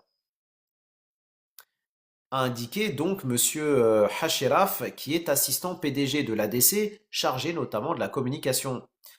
Azerty, oui, avec un dinar qui est certes bas, mais ça n'empêche pas l'Algérie d'être la troisième puissance économique d'Afrique et d'avoir une croissance à près de 4% et de ne pas avoir de dette extérieure. Donc même si le dinar est bas, ça n'empêche pas d'avoir d'autres performances qui doivent être saluées. Exactement, Jasmine. Tout à fait. Le dessalement donc de l'eau de mer étant une activité fortement énergivore, l'ADC a été amené à adapter des solutions technologiques innovantes, telles que la technologie PX, c'est-à-dire Pressure Exchanger, également connue sous l'appellation de récupérateur d'énergie, a-t-il indiqué dans une déclaration à l'APS en marge du Salon des énergies renouvelables, des énergies du futur et du développement durable qui donc a eu lieu il y a donc le mois dernier, c'est-à-dire au mois de février. Azerty, je ne pense pas que l'Algérie fasse tourner la planche à billets. Bon gré mal gré, il est à saluer que l'Algérie a une gestion financière qui joue le podium, puisque encore une fois, c'est le pays le moins endetté d'Afrique. Elle n'a pas de dette extérieure, ce qui montre bien que malgré tout, il y a une gestion qui est, malgré les défis, qu'il y a une gestion financière qui est bien menée. On a beau dire ce qu'on veut, mais c'est une réalité. Après, ça ne veut pas dire qu'il n'y a pas de défis et qu'il n'y a pas de choses à améliorer. Ces équipements donc permettent de récupérer la pression générée au cours des différentes phases du processus de dessalement et de la transformation en énergie réutilisable, contribuant ainsi à une réduction de la consommation électrique estimée entre 40 à 50, donc a-t-il précisé. Azerty, tu peux écouter qui tu veux. Écoute-moi ici et après tu pourras effectivement avoir ton point de vue par rapport à ça. Libre à toi. Chacun est libre de penser ce qu'il veut. Je ne suis pas là pour faire changer le cerveau des gens. Je suis là pour rassurer les Algériens et les Algériennes qui ont envie d'investir en Algérie et de les aider à faire la bascule. La technologie PX donc est déjà opérationnelle dans 5 stations à travers le pays, notamment Oran, Tipaza, Boumerdès, El Tarf et Béjaïa, ajoutant qu'elle sera systématiquement intégrée dans tous les futurs projets de dessalement. On a parlé tout à l'heure, hein, souvenez-vous, de cet enjeu, de cet enjeu effectivement qu'il y a en Algérie par rapport à cette consommation d'énergie. Je ne parle pas que de la Sonatrach Azerty. Sonatrach est la société qui travaille sur cette thématique. Mais ce qui est intéressant, c'est pas la société en tant que telle, c'est tous les bénéfices que l'Algérie peut en tirer. Voilà. Par ailleurs, donc, l'ADC a opté pour l'osmose inversée. C'est ça la technologie. dont je vous ai parlé tout à l'heure, cette fameuse technologie qui permet de réduire la consommation d'énergie. Et c'est justement ces membranes-là que l'Algérie importe actuellement, notamment du Japon, et qu'elle souhaite faire produire sur place. Et effectivement, le jour où elle développera cette technologie, où elle maîtrisera cette technologie, ça sera super intéressant pour l'Algérie parce que déjà le programme de dessalement d'eau de mer algérien intéresse d'autres pays africains, mais aussi d'autres pays du Moyen-Orient. Donc ça veut dire que l'Algérie demain, si elle maîtrise de bout en bout ce secteur, elle va pouvoir avoir un autre secteur d'exportation. Vous voyez ce que je veux dire? Merci Gulina, j'en ai autant à ton égard. Dehors. Donc, par ailleurs, l'ADC a opté pour l'osmose inversée, considérée comme la technologie la moins énergivore, comparée donc aux procédés thermiques tels que la distillation multi-étagée, ça s'appelle MSF, contribuant ainsi à une optimisation globale de la consommation énergétique, a encore dit donc Monsieur Hachelaf. Merci Coquelicot pour le cœur du jour. Oui, Azerty, effectivement, l'Arabie Saoudite l'a déjà fait puisque l'Arabie Saoudite est le pays, en tout cas aujourd'hui, c'est pas dit qu'elle le sera encore demain, mais est le pays qui a effectivement les capacités de dessalement d'eau de mer les plus élevées dans la région Moyen-Orient, Afrique du Nord. Mais avec ce que l'Algérie est actuellement en train de faire, c'est pas dit que demain, par contre, ce soit encore le cas. Abordant donc les perspectives à l'horizon 2030, le même responsable a indiqué que la DC ambitionne d'intégrer un mix énergétique plus durable, reposant notamment sur le recours au photovoltaïque pour l'alimentation partielle des stations de dessalement d'eau de mer. L'objectif est de couvrir jusqu'à 30% des besoins énergétiques à chaque station, donc de chaque station à partir de l'énergie solaire. Salam alaikum Feriel, bienvenue à toi, bienvenue chez toi. Merci Coquelicot et merci Feriel pour le cœur du jour. Partagez les frangins et les frangines, hein, je compte sur vous. On est dans le mois du partage, alors on partage, s'il vous plaît. Et encore une fois, s'il y a des personnes qui veulent investir et entreprendre en Algérie, manifestez-vous en commentaire. Et la France de demain, je dis ça car il y a toujours, car ils sont toujours après nous. J'ai pas compris ta question, Mohamed. Un tel projet donc nécessite toutefois d'importantes superficies foncières, pouvant atteindre jusqu'à 30 hectares par station, a-t-il précisé. Des projets pilotes ont déjà été lancés, notamment au niveau de la station de dessalement d'eau de mer, donc de Eindhoven, a-t-il rappelé. Donc tu vois, tu as même une station de dessalement d'eau de mer à Eindhoven, en plus de celle de Cap-Blanc, a-t-il rappelé, soulignant que l'ADC entend désormais passer à une main-d'œuvre à plus grande échelle, de manière progressive mais aussi méthodique. Merci Feriel, à toi aussi, merci pour le passage, pour le partage et le cœur du jour. Et donc, comme je ne parle jamais sans esprit, et on l'a dit tout à l'heure, bien que l'Arabie Saoudite soit plus avancée de ce côté-là, elle s'intéresse tout de même à ce que l'Algérie est actuellement en train de faire. L'Algérie, donc, avance ses pions sur le front de la sécurité hydrique. Alors que le pays accélère la mise en œuvre de son programme national de dessalement d'eau de mer, Alger explore de nouvelles pistes de coopération avec des acteurs internationaux déjà implantés sur le terrain. Il y a quelques semaines, une rencontre de haut niveau a réuni donc le ministre d'État, M. Mohamed Arkab, et le directeur général de la holding saoudienne, Abu Nahyan, autour d'un enjeu central, renforcer les capacités nationales en eau potable à travers des investissements ciblés, un partenariat industriel et un possible transfert de technologie. Selon donc le communiqué du ministère des Hydrocarbures, la rencontre s'est tenue en présence de l'ambassadeur du Royaume d'Arabie Saoudite, du PDG de la Sonatrach, du PDG de l'ADC et de plusieurs cadres du ministère. Les discussions ont porté sur les opportunités de coopération et d'investissement dans le domaine du dessalement d'eau de mer et des infrastructures associées.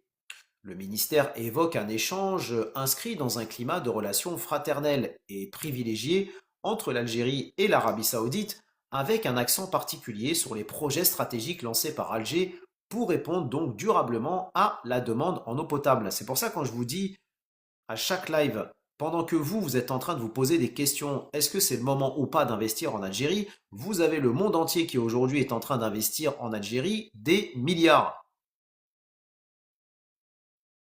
À cette occasion, donc, le ministre a détaillé les grandes lignes du programme national de dessalement d'eau de mer mise en œuvre sur l'instruction du président de la République, Abdelmajid Tebboune. Ce programme prévoit la réalisation de nouvelles stations destinées à couvrir environ 62% des besoins nationaux en eau potable, hors ressources souterraines. L'enjeu ne se limite pas au littoral. Le dispositif vise aussi donc les zones à forte densité de population, ainsi que les hauts plateaux, avec une obligation claire. Ça, c'est l'obligation donc de la Sonatrach aujourd'hui et demain, des nouvelles stations qui vont être construites et celles actuellement en cours. L'objectif, ou en tout cas la demande des autorités algériennes, est de faire en sorte que cette eau, qui est donc dessalée au niveau du littoral, puisse être acheminée jusqu'à 250 km à partir du territoire. Une contrainte technique lourde, mais assumée par les autorités algériennes, qui traduit la volonté des pouvoirs publics d'inscrire le dessalement comme pilier structurant de la politique hydrique nationale. Après, il y a aussi un autre enjeu, c'est celui de la maintenance. On en avait déjà parlé dans un live précédent. La maintenance en Algérie est une vraie question, notamment la maintenance de ces fameuses canalisations. Parce que bien que l'Algérie augmente ses capacités de dessalement d'eau de mer, mais il y a un enjeu puisque certaines de ces canalisations, peu ou mal entretenues, il y a beaucoup de fuites d'eau au niveau de ces canalisations, ce qui fait que vous avez c'est comme si vous cherchiez à remplir une cuvette avec une passoire. Donc, vous avez beau avoir beaucoup d'eau, mais à chaque fois que vous allez remplir, vous allez avoir des déperditions. Et donc, ça aussi, c'est un enjeu pour les autorités algériennes d'améliorer, de moderniser ce réseau de canalisation pour justement supprimer ces pertes. Le ministre a également rappelé l'expérience acquise par la société Wetico, qui est donc une filiale de la société saoudienne Abu Nahyan. Celle-ci a déjà pris part à la réalisation de plusieurs stations de dessalement en Algérie, notamment à Béjaïa, El Tarf et à Cap Djinet. De son côté, le directeur général de la société saoudienne a affiché l'intérêt du groupe pour un renforcement de sa présence industrielle en Algérie. Il a exprimé la volonté de localiser la fabrication des équipements et matériels liés au dessalement d'eau de mer, en particulier la production des membranes utilisées dans les stations de dessalement, un composant clé de la chaîne de traitement de l'eau. Et ça, vous avez compris pourquoi, à la lumière de l'article que je vous ai lu précédemment. Le responsable donc saoudien a également souligné que les activités du groupe couvrent les équipements destinés à l'industrie pétrolière et gazière ainsi que les infrastructures.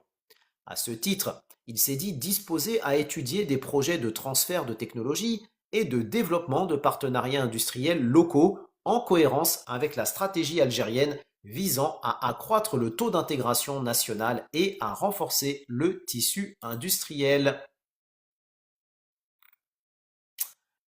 N'hésitez pas, si vous avez des questions, des commentaires pertinents, n'hésitez pas à les mettre en commentaire. Et surtout, s'il y a des personnes qui veulent investir et entreprendre en Algérie, n'hésitez pas à vous manifester. Merci Azerty, j'en n'en doutais pas plus que toi. T'étais déjà venu pour ça, dehors.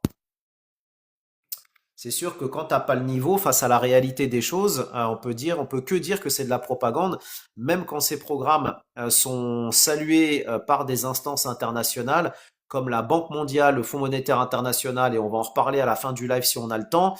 Même ça, tu nous dis que c'est de la propagande. C'est pas que c'est de la propagande, c'est que tu as du mal à concevoir dans ton algériano-scepticisme que l'Algérie est en train de se développer parce que tu veux et tu appelles de toute ton âme à ce que l'Algérie tombe par terre. Mais non seulement elle tombe pas par terre, mais en plus de ça, elle se développe.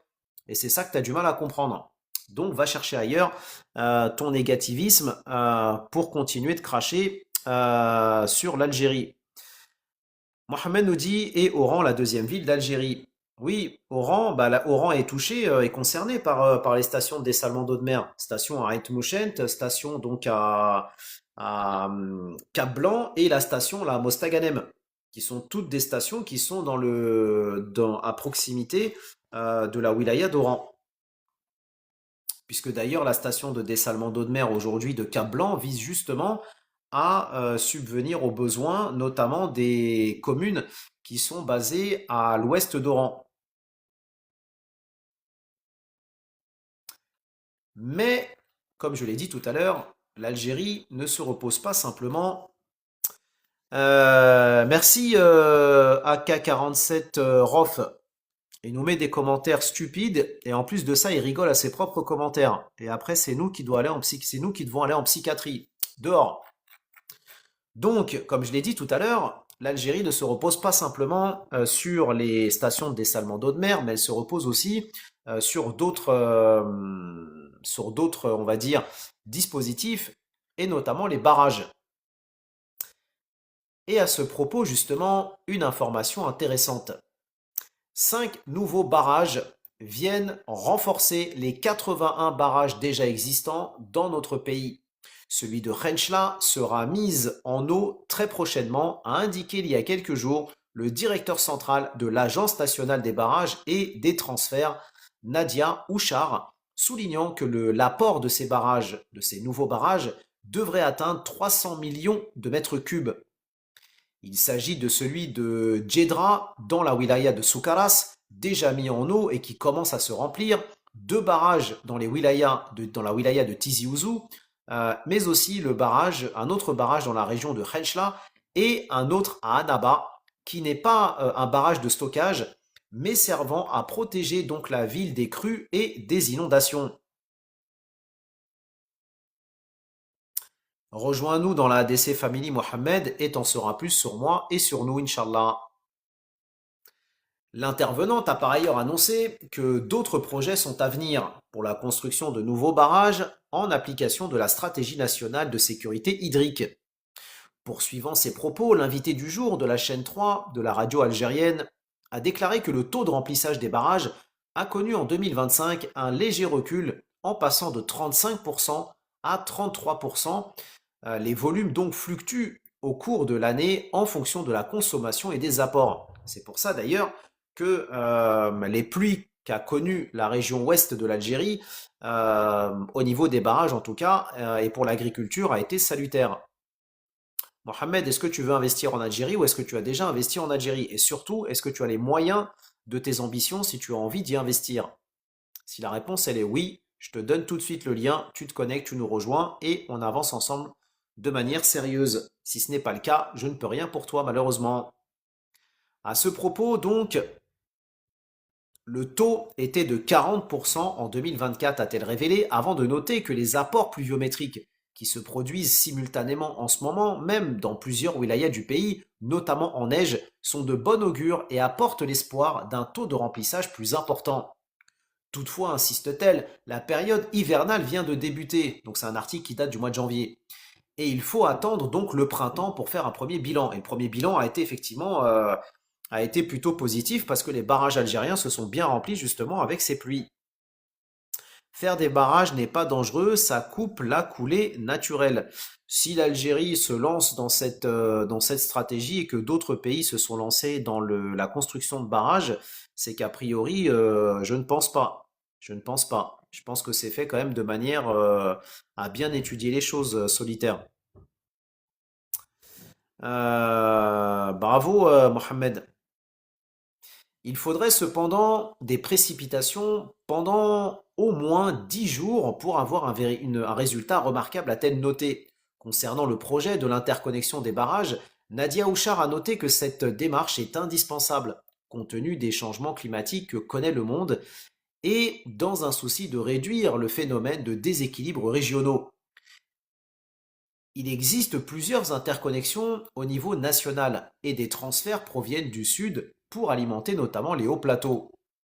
Dans l'est du pays et dans le cadre du système de Beni Haroun, nous avons procédé à l'interconnexion des barrages depuis Jijel vers Khenchla, mais aussi Batna, a-t-elle précisé, avant d'ajouter que dans le sud du pays, le problème ne se pose pas dans la mesure où où ils sont exploités donc les ressources hydriques souterraines. C'est pour ça qu'on a parlé tout à l'heure donc de ces deux stations qui vont être construites à Tamanrasset et à Tindouf. Ne s'arrêtant pas là, la directrice centrale a assuré que les stations de dessalement d'eau de mer tendent à préserver les ressources souterraines.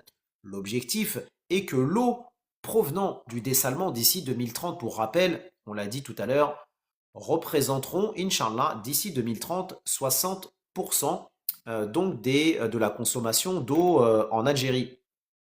Donc c'est une excellente nouvelle, puisque donc l'Algérie va donc passer très prochainement de 81 barrages opérationnels à 86 barrages. Solitaire nous dit l'eau sera sûrement la guerre du futur. C'est pas sera, elle l'est déjà. Elle l'est déjà puisqu'au Moyen-Orient, on voit bien certains pays qui mènent des guerres impérialistes au Moyen-Orient, notamment le font parce qu'elles, indépendamment de vouloir étendre leur territoire et contrôler le pétrole, ce qui les intéresse, c'est les ressources en eau. Parce que le Moyen-Orient est durement touché par le stress hydrique. Et donc, il y avait on va dire, dans les décennies précédentes, des guerres pour l'eau, donc pour le pétrole, c'est-à-dire l'or noir, mais les guerres de demain et d'aujourd'hui déjà, et de demain, sont pour l'or bleu. L'or bleu. Salam alaikum altitude, bienvenue à toi, bienvenue chez toi, merci pour le cœur du jour. N'hésitez pas à liker, partager, commenter les frangins et les frangines, je compte sur vous. Il est important d'être actif et active. L'Algérie n'a pas besoin d'hommes et de femmes qui dorment, elle a besoin d'hommes et de femmes actifs. C'est bien d'être sur les réseaux sociaux pour dire il faudrait faire que l'Algérie fait ci, etc., etc. Mais si vous n'êtes pas actif et vous n'apportez pas de solutions concrètes ou vous n'êtes pas là pour aider cette dynamique ou soutenir cette dynamique, ça ne reste que de la jactance. Salam alaikum Larbi, bienvenue à toi, bienvenue chez toi. J'espère que tu vas bien, Frangin. Merci pour les cadeaux, toujours au top, Larbi. Merci beaucoup pour ta générosité légendaire. Il a tout compris, le frangin. À chaque fois qu'il rentre dans le live, c'est cœur du jour, partage, like, etc. Merci, merci beaucoup. Donc, salam alaikum Luna. Bienvenue à toi, bienvenue chez toi. Merci pour les republications, pour toutes les personnes qui viennent de partager. Alors, on l'a dit, l'Algérie, aujourd'hui, utilise plusieurs dispositifs pour développer sa souveraineté hydrique et combattre le stress hydrique. Donc, on l'a vu, pas besoin de revenir là-dessus. On a parlé des barrages, on a parlé des stations de dessalement d'eau de mer. Et il y a aussi un autre dispositif sur lequel l'Algérie s'appuie pour pouvoir avoir une consommation d'eau plus respectueuse. Il s'agit notamment des stations de recyclage des eaux usées, de réutilisation des eaux usées. Parce que dans les eaux qui sont consommées en Algérie quotidiennement, vous avez plusieurs catégories d'eau qui peuvent être réutilisées. Vous avez les eaux grises, vous avez des eaux qui sont issues de l'industrie, qui peuvent être retraitées, les eaux issues des ménages, pareil, etc., etc. Donc, il y a différents types d'eau et certaines peuvent être réutilisées, d'autres non. Et donc, l'Algérie veut aujourd'hui, face à cette augmentation de la consommation, d'un côté, on dessale, d'un côté, on stocke quand il pleut, comme ça, on dessale, on préserve les nappes souterraines, on stocke de l'eau, comme ça, en cas de stress hydrique, on relâche de l'eau pour la consommation. Et de l'autre côté, en bout de course, une fois que cette eau elle a été utilisée, consommée, eh ben, on va la réutiliser derrière. Donc d'être dans un principe finalement de 360. Le ministre donc de l'hydraulique, Taha Derbal, a affirmé il y a quelques semaines à partir de Ouargla que la réutilisation des eaux usées émanant des ouvrages d'assainissement était une option irréversible.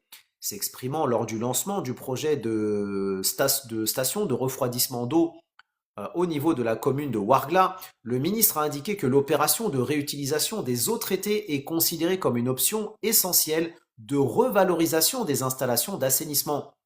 précisant que ces eaux sont réutilisables à la fois dans l'agriculture, l'industrie, l'irrigation des espaces verts ou aussi la création de zones forestières. Eh oui, parce que même si l'eau, on la consomme pas directement en tant qu'être humain, mais cette eau, si elle n'est pas propre à la consommation, elle peut être propre pour beaucoup d'autres choses, notamment pour le lavage des véhicules. Aujourd'hui en Algérie, on utilise de l'eau potable pour laver les véhicules, laver les camions, laver les voitures, etc., etc. C'est une aberration dans un pays comme l'Algérie qui est confronté au stress hydrique. Par contre, de réutiliser ces eaux, par exemple l'eau des ménages, on la consomme pas, mais par contre, elle peut tout à fait être utilisée pour laver des véhicules ou laver des camions, par exemple. C'est autant de choses, c'est autant de quantité d'eau que l'on préserve. Vous voyez ce que je veux dire? Exactement, Luna, tout à fait. Donc ces opérations doivent être généralisées et concernent l'ensemble des régions du pays disposant de stations de traitement et d'épuration des eaux, a-t-il ajouté, en expliquant que parmi les objectifs tracés, conformément aux orientations du président de la République, la préservation des eaux souterraines et hydriques et ressources hydriques du pays. Monsieur Derbal a aussi fait état du constat d'un gaspillage excessif de l'eau, notamment dans les zones où cette ressource est abondante, ce qui est, a-t-il dit, inacceptable. L'eau est une ressource à préserver. Le ministre a mis l'accent par ailleurs sur les dispositions nécessaires à prendre pour que l'ensemble des stations de déminéralisation à travers la wilaya de Ouargla fonctionnent pleinement pour permettre un approvisionnement régulier de la population en eau potable de qualité. S'agissant du projet de station de refroidissement de l'eau potable, un financement sectoriel de 2024 de plus de 91 millions de dinars est consacré à sa réalisation avec donc un délai de 4 mois selon sa fiche technique. Le ministre de l'Hydraulique a ensuite inspecté le projet de complexe hydraulique du site des lotissements sociaux, c'est-à-dire 4500 lots dans la zone de la commune de Ouargla, dont la réalisation est prévue dans un délai de 18 mois. Vous avez aussi un autre complexe dans la commune de Rouissat qui a donc été lancé et qui est un projet qui vise justement à la réhabilitation d'un complexe hydraulique de distribution de l'eau potable.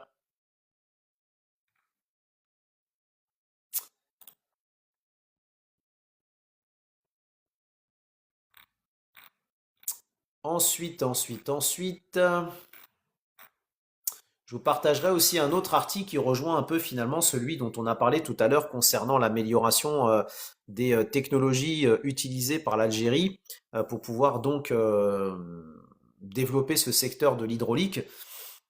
Puisque vous avez une sortie là qui a été faite il y a quelques semaines, pareil, par le ministre Taha Derbal, qui est le ministre de tutelle du secteur, et qui a insisté pour dire aux opérateurs économiques algériens qui travaillent sur ces sujets-là, d'absolument utiliser des technologies les plus modernes, parce que qui dit technologie moderne dit forcément des technologies moins consommatrices en eau, voilà, moins énergivores. Et donc ça c'est pareil, l'Algérie cherche d'un côté à préserver ses ressources, à développer ses ressources en eau, mais de l'autre côté elle est aussi confrontée, comme on l'a dit tout à l'heure, à devoir préserver donc sa consommation d'énergie pour justement préserver ses exportations de gaz et d'hydrocarbures. Donc en fait il faut réussir à mêler les deux. Sécurité hydrique d'un côté, mais sécurité aussi financière pour le pays, parce qu'aujourd'hui, on va dire, le budget du pays repose encore en majorité sur le secteur des hydrocarbures et les exportations notamment d'hydrocarbures. Donc c'est aussi un enjeu dans les deux sens. Voilà. C'est un peu un jeu d'équilibriste, si on peut dire, mais qui n'est pas du tout impossible à relever pour l'Algérie.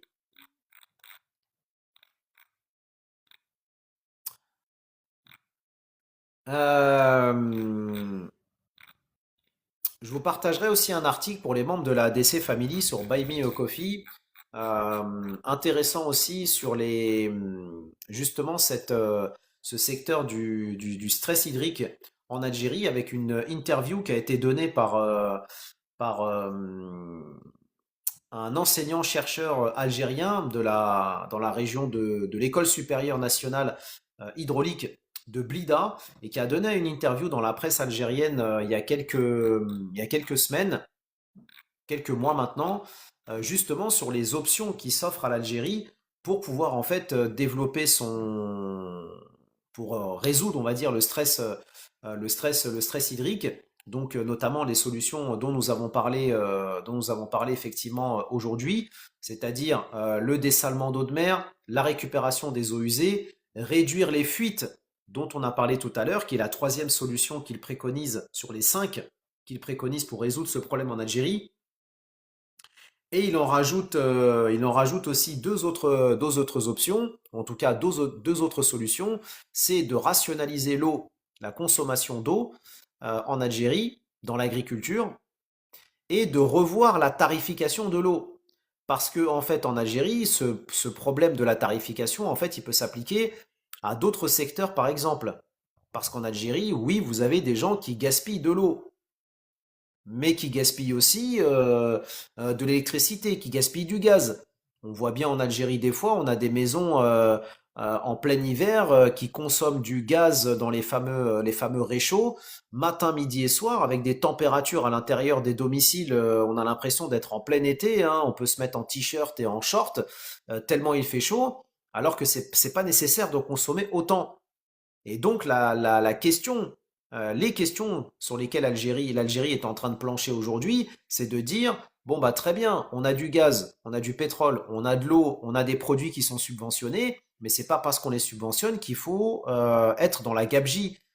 Et donc cet enseignant plaide pour revoir le tarif de l'eau parce que bah, plus vous allez augmenter le tarif de l'eau, comme le tarif du gaz et le tarif de l'électricité, plus les gens bah, vont avoir tendance à se poser la question deux ou trois fois avant d'allumer la lumière, avant de consommer de l'eau, de consommer du gaz. Donc ça, c'est aussi on va dire, un levier sur lequel l'Algérie est en train d'appuyer, notamment au niveau de l'industrie, parce qu'on en avait parlé d'ailleurs l'année dernière, puisque l'État algérien a changé son mode de tarification pour les industries, justement pour faire en sorte qu'elles soient plus responsables dans ce qu'elles utilisent. Ça existe toujours les citernes sur les toits des maisons pour avoir de l'eau. Oui, Mohamed, ça existe toujours, bien sûr. Après, il y a d'autres solutions aussi hein, qui sont utilisées en Algérie pour résoudre le problème de l'eau, hein. En tout cas, tu as des personnes aussi, lorsqu'ils construisent leur maison, construisent des bâches d'eau souterraines, qui revient un peu au même principe que les citernes, si on peut dire, mais qui a le mérite de conserver l'eau fraîche et qui a le mérite aussi d'être moins disgracieux, quoi. Parce que d'avoir des citernes sur les toits, c'est pas forcément très gracieux. En tout cas, c'est pas très joli à voir. D'ailleurs, petit rappel au passage, l'Algérie est en train de sévir aussi vis-à-vis des citoyens qui habitent dans des logements et qui installent des citernes d'eau dans leur domicile. Pourquoi? Parce que ça fragilise en fait la structure du bâtiment. Et il faut rappeler que lorsqu'un bâtiment est construit, il est construit donc pour supporter une charge maximale. Et à partir du moment où vous perturbez cette charge maximale en rajoutant des citernes de plusieurs dizaines de litres, et ben forcément ces litres pèsent sur la structure. Donc vous, à votre niveau, vous allez vous dire, bah, c'est juste une citerne de 10 litres. Mais si vous multipliez ça par 10, 20, 30 citernes au niveau du bâtiment ou de la structure, vous fragilisez la structure et donc il y a un risque après d'effondrement, de destruction, de détérioration de l'édifice avec des risques très importants pour les habitants. Donc l'Algérie commence à signer la fin de la récréation avec plusieurs inspections qui ont été faites dans plusieurs wilayas, dans plusieurs immeubles, pour dire aux ressortissants, pour obliger les habitants à retirer ces citernes. Et si elles ne le retirent pas, bah, elles risquent des sanctions financières.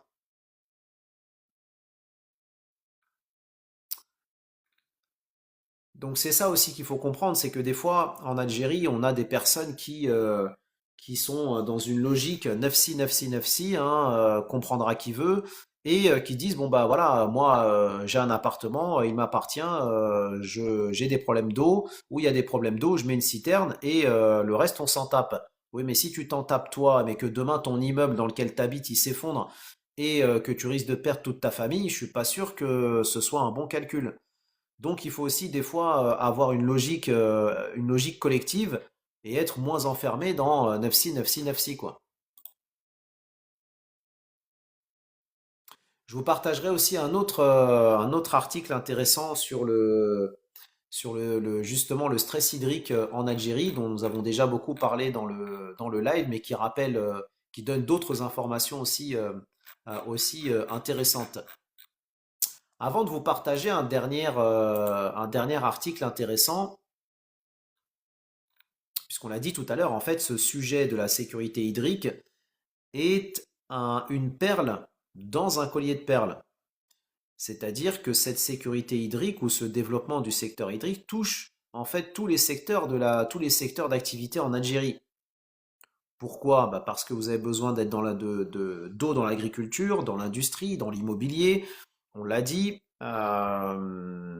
Même dans certains cas, dans les énergies renouvelables, c'est pareil. Vous avez besoin d'énergie. Même dans les nouvelles technologies, vous avez besoin aussi. Enfin, dans les énergies renouvelables, vous avez besoin d'eau. Même dans les nouvelles technologies, effectivement, vous avez besoin aussi d'eau. Pourquoi? Bah parce que si demain l'Algérie, comme elle est en train de le faire, est en train de développer des data centers dans le pays, les data centers sont extrêmement consommateurs d'eau pour rafraîchir en fait les serveurs. Donc ce sujet de l'eau concerne aujourd'hui tous les secteurs d'activité et concerne tout le monde. Ne concerne pas simplement les agriculteurs ou les industriels. Et justement, puisqu'on parle d'agriculteurs, un avant-dernier article à vous partager aujourd'hui. Mais avant de vous le partager, je rappellerai deux informations ou trois importantes. La première, c'est qu'à la sortie du Ramadan, Inch'Allah, nous allons organiser donc notre prochaine after work qui vous permettra de nous rencontrer, qui vous permettra aussi de pouvoir en savoir plus sur le gros événement qui va arriver prochainement, donc le salon Investir en Algérie, qui aura lieu prochainement, qui est donc le premier salon 100% dédié à l'investissement et l'entrepreneuriat en Algérie. Si vous souhaitez plus d'informations sur cet événement, connectez-vous sur le site investirenalgérie.com, c'est facile à retenir, qui est donc le site officiel de l'événement. Et ça vous permettra aussi, si vous êtes un porteur de projet, de pouvoir nous rencontrer et de pouvoir échanger ensemble sur ce que l'on peut vous apporter dans le cadre de nos différentes activités et dans le cadre des différents leviers que nous avons aujourd'hui, et notamment le business game. Donc je rappelle pour les personnes qui veulent en savoir plus sur le business game qui est organisé dans le cadre du salon, connectez-vous sur le compte TikTok du salon Investir qui est avec moi en bas à droite. D'abord, abonnez-vous à ce compte s'il vous plaît. Et ensuite, dans la bio de ce compte, vous avez un lien. Cliquez dessus et là, vous aurez un lien qui vous redirigera vers un article sur le site investirenalgérie.com et qui vous expliquera comment vous allez pouvoir donc vous inscrire à ce business game et surtout ce que vous avez à y gagner. C'est vraiment une occasion en or à ne vraiment pas rater si vous êtes un porteur de projet et que vous avez envie d'investir en Algérie. Ne ratez pas cette occasion qui peut vous faire gagner 4 mois d'accompagnement et de coaching pour vous aider à développer votre projet. Donc, cet afterwork aura lieu à la sortie du Ramadan, Inch'Allah, et qui aura lieu en Île-de-France. Donc le business game, on vient d'en parler, et donc le salon Investir en Algérie. Si vous êtes un professionnel et que vous avez envie de donner de la visibilité à vos produits, à vos services, à votre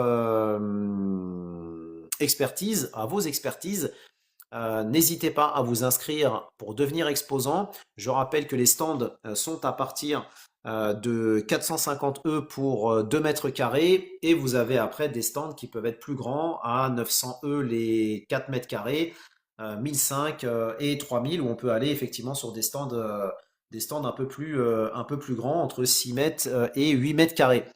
Voilà, donc c'est une vraie opportunité à ne pas rater. pareil, que vous soyez un porteur de projet ou une entreprise, c'est vraiment une occasion en or. Voilà. Donc toutes les informations et inscriptions disponibles sur le site investirenalgérie.com. Merci Mohamed, à bientôt Inch'Allah. Et donc c'est pareil aussi, hein, là vous êtes ici présent, vous avez eu l'occasion d'écouter ce live, toutes ces informations qui sont partagées, mais on est dans le mois du Ramadan, et même sans être d'ailleurs dans le mois du Ramadan, si vous êtes solidaire et vous êtes de vrais Algériens et Algériennes, normalement vous devriez vous dire, bah, si vous êtes ici depuis plusieurs minutes, vous appréciez ce live et cette chaîne, normalement, vous devriez plutôt vous dire, bon bah tiens, effectivement, le live est intéressant, la chaîne est intéressante, on a appris des choses intéressantes dans le cadre de ce live, en tout cas je l'espère. Euh, c'est très bien. Mais si ça vous intéresse, peut-être que ça aurait pu intéresser vos amis, vos familles, vos proches. Et est-ce que vous avez pensé à eux? Est-ce que vous avez pensé à leur partager? Est-ce que vous avez pensé à leur partager le site investirenalgérie.com? Est-ce que vous avez pensé à leur parler du salon Investir en Algérie? Si vous l'avez découvert aujourd'hui, c'est normal que la réponse soit non, mais si vous ne l'avez pas découvert aujourd'hui, c'est pas normal. Parce qu'encore une fois, vous avez forcément des gens dans votre entourage qui ont envie d'investir et d'entreprendre en Algérie et qui recherchent désespérément de l'information, désespérément des structures ou un événement dans lesquels ils vont pouvoir apprendre des choses concrètes et sérieuses. Et ben, cette initiative du Salon Investir en Algérie en fait partie. Donc, ne pensez pas qu'à vous, nafsi, nafsi, nafsi, pensez aussi à vos proches, à vos amis, à vos familles qui aimeraient bien investir en Algérie ou retourner au pays. Parlez-leur de ce salon, de cette chaîne, parce que peut-être que grâce à vous, vous allez créer et susciter des vocations, et peut-être que grâce à vous, vous allez avoir de la famille, des proches, des amis qui vont investir en Algérie, créer de l'emploi, créer de la richesse, développer le pays, etc., etc. Hein? Utilisez le téléphone arabe à bon escient. Donc, un dernier article que je voulais vous partager justement sur cette thématique, puisque tout à l'heure on l'a dit, les gens qui sont ignorants ou jaloux sur ces thématiques, jaloux dès qu'ils voient l'Algérie, ils en peuvent plus, ils sont en PLS, hein, tout le temps en train de, tout le temps en train de venir dans le live suintant de haine, peuvent nous dire à juste titre, oui, mais en fait, toutes les informations que vous êtes en train de donner, comme on a eu tout à l'heure là avec Azerty, encore un qui devrait rendre son passeport, qui nous dit oui, mais tout ça c'est de la propagande, ça vient que de l'Algérie, etc., etc. Ah bon? Très bien. Alors, dans son rapport de suivi économique de la situation économique de l'Algérie pour l'automne 2025, la Banque mondiale confirme la poursuite d'une croissance soutenue de l'économie nationale, notamment en dehors des hydrocarbures. La Banque mondiale, c'est pas la Banque d'Algérie. Au cours du premier semestre 2025, le taux de croissance réel du PIB a atteint 4,1% en glissement annuel, soutenu par la reprise de l'investissement et la progression de la consommation privée. 4,1% pendant qu'on a des Algériens et des Algériennes qui s'accrochent comme une moule à un bateau qui coule et qui s'accrochent un mordicus à l'Europe en disant l'Europe, l'Europe, l'Europe, l'Europe, hein, comme si c'était le paradis sur Terre, qui dans certains pays dans lesquels ils vivent, on est à peine à 1% de croissance, à peine, on dit 1% de croissance pour pas dire négative, enfin neutre, voire même négative et qui s'accroche.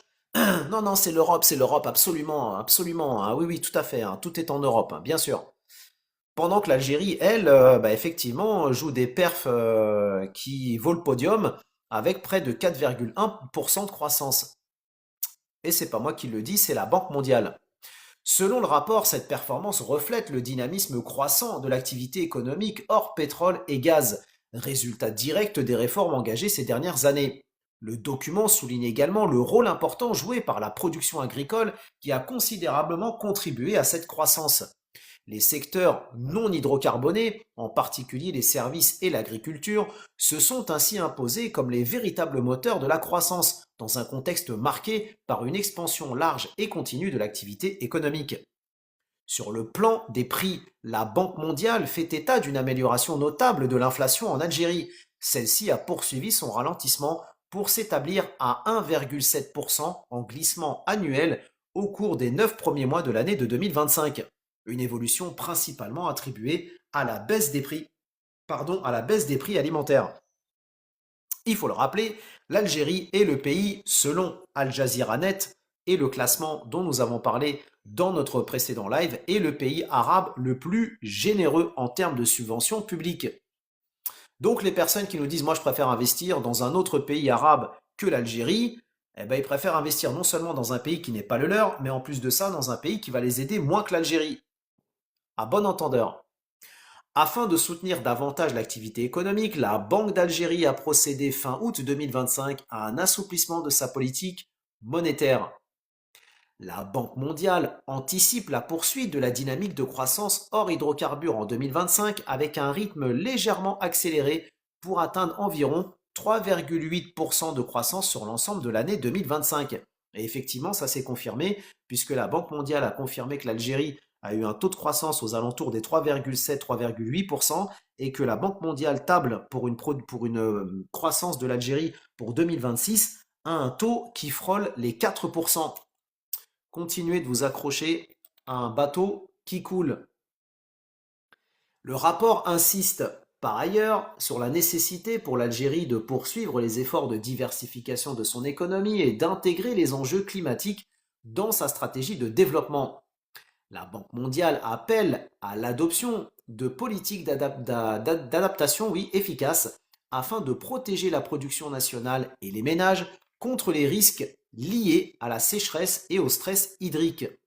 Dans ce cadre et sur instruction du président Tebboune, le nombre de stations de dessalement d'eau de mer en activité a été porté à 19 à l'échelle nationale pour une capacité de production dépassant les 3,7 millions de mètres cubes par jour, sans compter les 5 autres dont nous avons parlé aujourd'hui.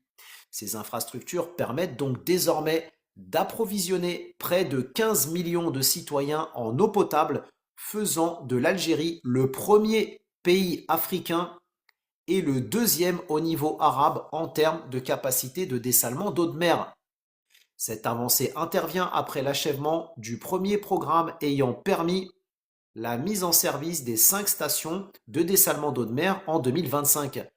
Pour rappel, ces 5 stations ont été construites à El Tarf, Boumerdes, Tipaza, Oran et Béjaïa avec une capacité de production chacune de 300 000 m3 par jour. Les 6 futures stations programmées, dont 5 dont nous avons parlé aujourd'hui, devraient quant à elles ajouter 1,8 million de mètres cubes par jour supplémentaires, portant la part de l'eau dessalée à plus de 60% de la consommation nationale d'eau potable. Alors, je sais que vous allez me muter, je tiens à vous dire que mon frère s'est fait carotter de 30 000 œufs là-bas. Je te mute pas, parce que c'est une réalité, mais l'Algérie est constituée d'êtres humains, et ces êtres humains, ben, autant tu peux avoir de bonnes personnes que de mauvaises personnes, et oui, ça arrive d'avoir eu des personnes qui se sont fait avoir. Mais si elles se sont fait avoir, c'est pas la faute de l'Algérie. Si elles se sont fait avoir, c'est peut-être parce qu'elles sont tombées sur des mauvaises personnes, ou alors qu'elles ont mal préparé leur projet. Mais donc je te mute pas parce que c'est une réalité, Mona. C'est une réalité.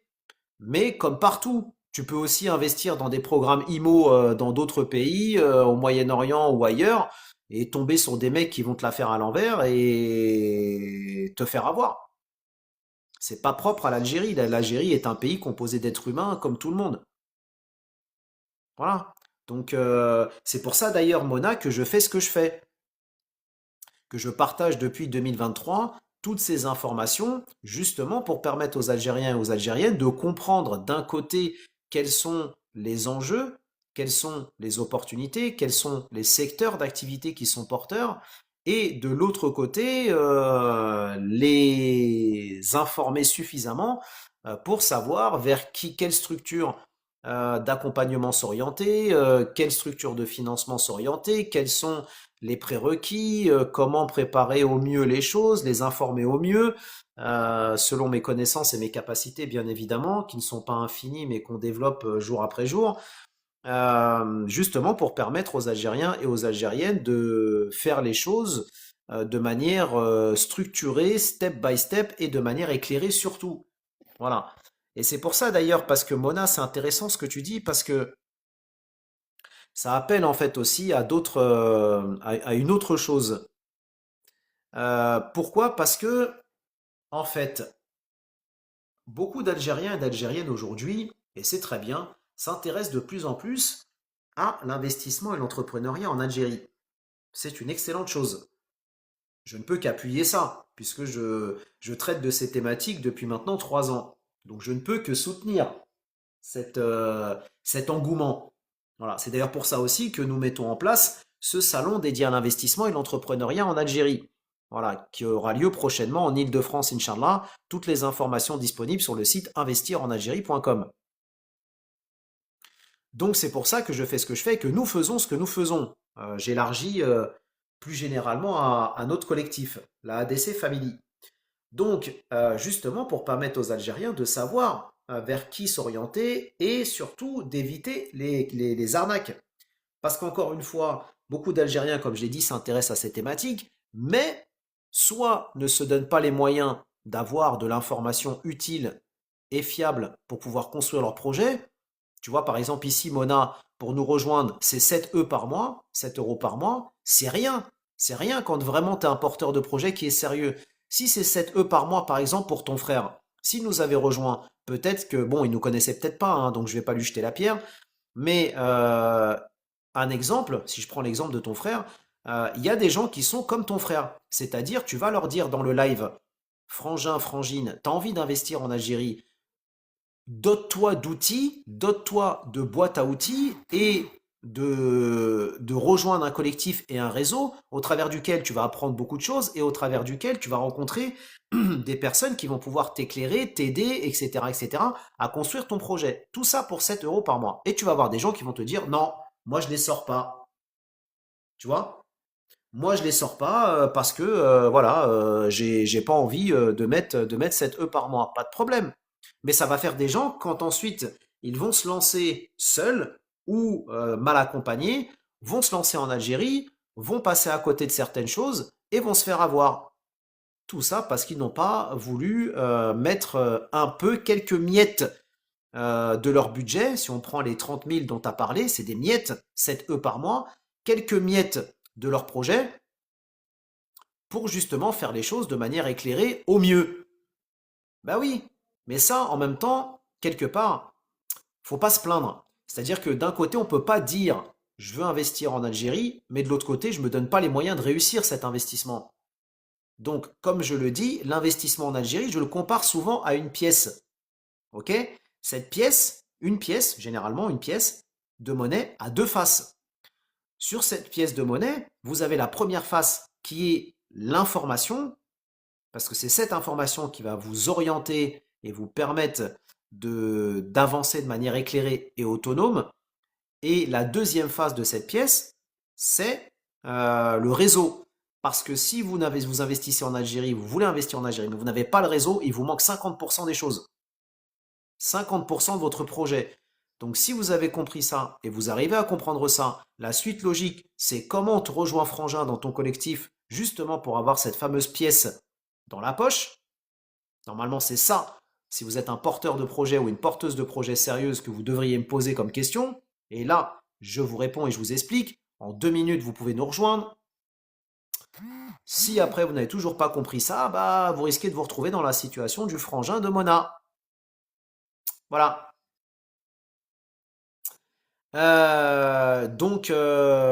Alors après, Mona, faut pas forcément avoir le bras long. Il faut avoir par contre des connaissances, effectivement. Il faut avoir du réseau. Il faut avoir du réseau, mais ça veut pas forcément dire qu'il faut avoir un réseau qui te ramène jusqu'au sommet. Mais en tout cas, c'est sûr et certain qu'en Algérie, l'Algérie fonctionne beaucoup par cooptation. C'est-à-dire, si tu viens de la part d'un ami pour lancer quelque chose, ça va beaucoup plus te faciliter les choses parce que déjà ton ami va être caution pour toi. Et l'Algérie fonctionne par cercle concentrique. On te fait rentrer dans un cercle, on voit comment tu évolues dans ce cercle, on t'ouvre progressivement le cercle suivant, et ainsi de suite, jusqu'à te faire rentrer dans des cercles auxquels tu n'aurais jamais imaginé pu pénétrer. Mais ça se travaille. Le réseau, ça se construit. C'est pas du jour au lendemain. C'est pas vous rejoignez un collectif, vous restez un mois, 2 mois et ensuite vous partez, vous dites bon bah voilà, j'ai pas développé mon réseau. Pour développer un réseau, ça se fait sur de la confiance. Et la confiance, ça met du temps à s'établir. Salam alaikum Khaled, s'il vous plaît, je veux avoir des informations sur votre salon que vous allez organiser bientôt. Alors qu'est-ce que tu veux savoir Khaled exactement? Qu'est-ce que tu veux savoir? Alors Khaled, je regarde un peu ton compte. CEO et fondateur de BK Fire. Ah bah je connais BK Fire.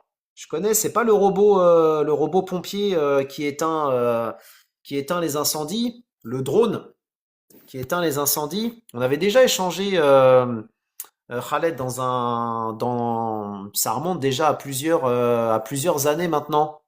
On avait déjà échangé ensemble, il me semble. Donc, le salon Investir en Algérie, qu'est-ce que c'est?